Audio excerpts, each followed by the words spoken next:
चीन ने अपना खुद का आर्टिफिशियल सन बना लिया है और यह जो हमारी गैलेक्सी का नेचुरल सन है उससे यह 15 गुना ज़्यादा पावरफुल है। चाइना के इस आर्टिफिशियल सन ने 160 degree million centigrade temperature hold करके रखा 20 सेकेंड तक और इसके अलावा 120 million degree centigrade temperature 101 second के लिए रोक कर रखा। अब आप कहोगे इसमें कौन सी बड़ी बात है, 20 सेकेंड के लिए ही तो काम किया है इसने।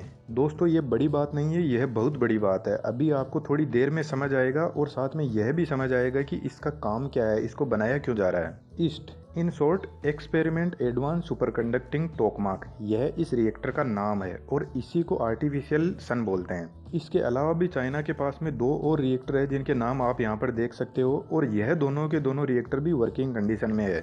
सबसे पहले हम यह समझते हैं कि यह आर्टिफिशियल सन बनाया क्यों जा रहा है। हमारी गैलेक्सी का जो नेचुरल सन है उसको कोई वरदान नहीं मिला हुआ है कि वह हमेशा वैसा का वैसा ही चमकता रहेगा जैसे हिंदी कहानियों में बताया जाता है। वहाँ पर असल में फ्यूल जलता है, हाइड्रोजन फ्यूल, और यह हाइड्रोजन फ्यूल न्यूक्लियर फ्यूजन की प्रोसेस से जलता है जो पूरी हमारी गैलेक्सी में सिर्फ और सिर्फ सन के पास ही पॉसिबल है। न्यूक्लियर फ्यूजन की प्रोसेस को पूरा करने के लिए बहुत ज्यादा हाई टेम्परेचर की जरूरत पड़ती है और हमारी धरती पर ऐसा कुछ भी नहीं है जिसके पास में इतना ज्यादा हाई टेम्परेचर हो। जो नेचुरल सन है उसकी जो आउटर शेल है उसका टेम्परेचर 15 मिलियन डिग्री सेंटीग्रेड यानी लगभग 1.5 करोड़ सेंटीग्रेड सन का बाहर का टेम्परेचर होता है और यह सिर्फ और सिर्फ न्यूक्लियर फ्यूजन की प्रोसेस से ही संभव है। हर 1 सेकंड में सन पर लगभग 600 million ton hydrogen atom fuse होकर हीलियम एटम बनाते हैं। यदि सीधी भाषा में कहूँ तो 1 सेकंड में हमारा जो नेचुरल सन है उस पर 600 मिलियन टन फ्यूल जल जाता है और जब यह हाइड्रोजन के एटम फ्यूज होते हैं और हीलियम में कन्वर्ट होते हैं तो इनके साथ में बहुत सारी एनर्जी निकलती है जिसका टेम्परेचर 1.5 करोड़ सेंटीग्रेड तक है। इसका मतलब है कि हमारा जो नेचुरल सन है वह हर सेकंड में अपने साइज को रिड्यूस करता जा रहा है क्योंकि जब फ्यूल जलेगा तो ऑब्वियसली उसकी साइज तो छोटी होगी ही होगी। और यह जो आर्टिफिशियल सन है यह सेम टू सेम नेचुरल सन की फोटोकॉपी है। इसमें भी न्यूक्लियर फ्यूजन की सेम वही प्रोसेस होती है जो नेचुरल सन में होती है। अच्छा यार एक बात बता दूं, यदि वीडियो आपको लास्ट तक अच्छा लगता है तो चैनल को सब्सक्राइब करके जरूर जाना।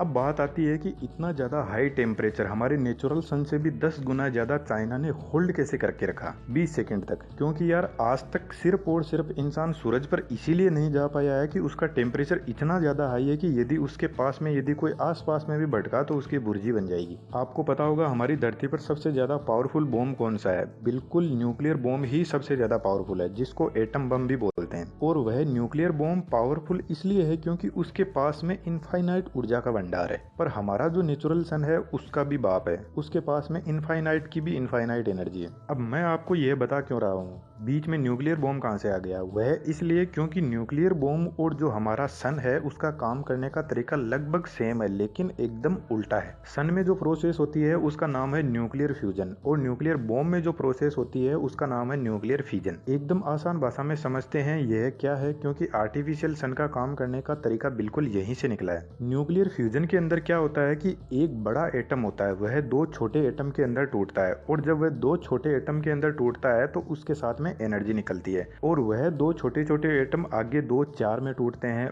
और जैसा कि आप यहाँ पर देख पा रहे हो यह एक लंबी चेन बनती जाएगी। न्यूक्लियर बॉम्ब के अंदर यह जो चेन होती है यह अनकंट्रोल्ड होती है यानी चेन बहुत लंबी बनती जाएगी जिसका कोई एंड नहीं है और यह हर एक एटम जब 2 एटम में टूटता है तो उससे बहुत ज्यादा एनर्जी निकलती है और यह एटम थोरियम और यूरेनियम के होते हैं जिसके पास में बहुत ज्यादा एनर्जी होती है। तो इस एटम से निकलने वाली एनर्जी का इतना ज्यादा टेम्परेचर और प्रेशर बढ़ जाता है कि न्यूक्लियर बॉम्ब जहां पर गिराया जाता है उसके आसपास में इंसान तो क्या मकान पेड़ पौधे वह भी नहीं बच पाते। और न्यूक्लियर फ्यूजन की इस अनकंट्रोल्ड चेन को न्यूक्लियर पावर प्लांट के अंदर ग्रेफाइट की रोड से इसको कंट्रोल कर लिया जाता है और जो एटम से एनर्जी निकलती है उसे पानी गर्म करके बिजली बनाई जाती है। अब न्यूक्लियर फ्यूजन की जो प्रोसेस है वो सन में होती है और यह सिर्फ और सिर्फ सन में ही होती है। इसके अंदर क्या होता है कि हाइड्रोजन के 2 एटम ड्यूटेरियम एंड ट्राइटियम जुड़कर एक बड़ा एटम बनाते हैं जो हीलियम एटम होता है और जब यह आपस में जुड़ते हैं तो एक हीलियम एटम और एक न्यूट्रॉन और बहुत सारी एनर्जी निकलती है। अब यह जो न्यूक्लियर फ्यूजन की प्रोसेस है ना इसको पूरा करने के लिए बहुत ज्यादा हाई टेम्परेचर की जरूरत पड़ती है क्योंकि हाइड्रोजन के एटम को एक साथ में फ्यूज करना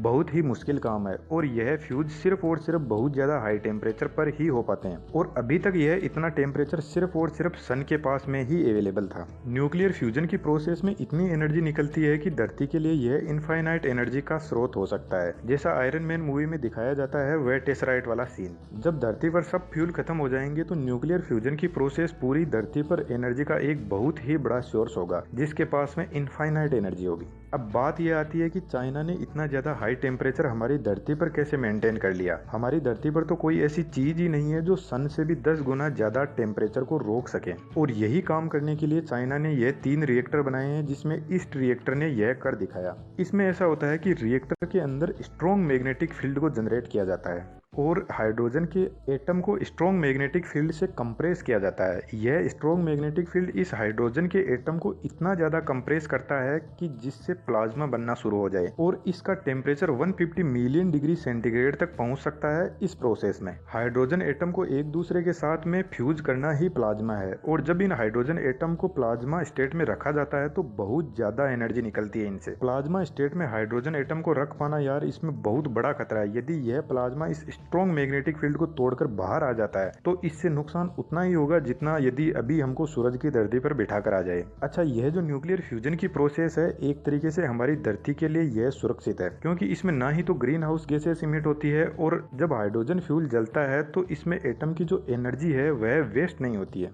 तो क्या यह कहना सही है कि आर्टिफिशियल सन सेफ है हमारी धरती के लिए? जी बिल्कुल ऐसा भी नहीं है, यूवी रेडिएशन का खतरा तो बना ही रहेगा। अब यह जो हाइड्रोजन के दोनों एटम है ना, ड्यूटेरियम एंड ट्राइटियम, धरती पर अच्छी मात्रा में अवेलेबल है ओशंस में, पर इतने दिन हमारे पास में यह टेक्नोलॉजी नहीं थी, इसलिए हमारे लिए यह यूजलेस थे। दोस्तों, यह न्यूक्लियर फ्यूजन की टेक्नोलॉजी तब तक सही है जब तक इसका यूज हमारी अर्थ को सेव करने और सुरक्षित रखने में काम में लिया जाए। यदि इस टेक्नोलॉजी का इस्तेमाल करके चाइना या कोई भी देश इसे कोई हथियार बना लेगा तो वह बहुत ही ज्यादा खतरनाक होगा। आज के समय में यह आर्टिफिशियल सन चाइना ने बना लिया है और साउथ कोरिया ने भी इसका सक्सेसफुली एक्सपेरिमेंट कर लिया है, लेकिन अभी इसमें बहुत साल लगेंगे इस टेक्नोलॉजी को सही से डेवलप होने में, क्योंकि अभी इसका टाइम बहुत कम है इतना ज्यादा हाई टेम्परेचर होल्ड करने का। लेकिन इसका एक फायदा यह भी है कि आने वाले समय में सूर्य को अच्छे से स्टडी कर पाएंगे और न्यूक्लियर फ्यूजन के सेक्टर में और इम्प्रूवमेंट कर पाएंगे। यहाँ पर मैं आपको एक फ्री एडवाइस देता हूँ और आप अपना ओपिनियन जरूर से कमेंट बॉक्स में बताना। यदि आपको यह लग रहा है कि फ्यूचर जो है हमारा ऑटोमोबाइल फील्ड में जैसी हमारे कारें हैं बैटरी वाली उनका ही होगा, मेरे हिसाब से यह बिल्कुल गलत है। हमारा जो फ्यूचर है वह हाइड्रोजन फ्यूल ही होगा, बैटरी हमारा फ्यूचर नहीं है, क्योंकि बैटरी से बहुत ज्यादा पोल्यूशन क्रिएट होता है जब ये खराब हो जाती है।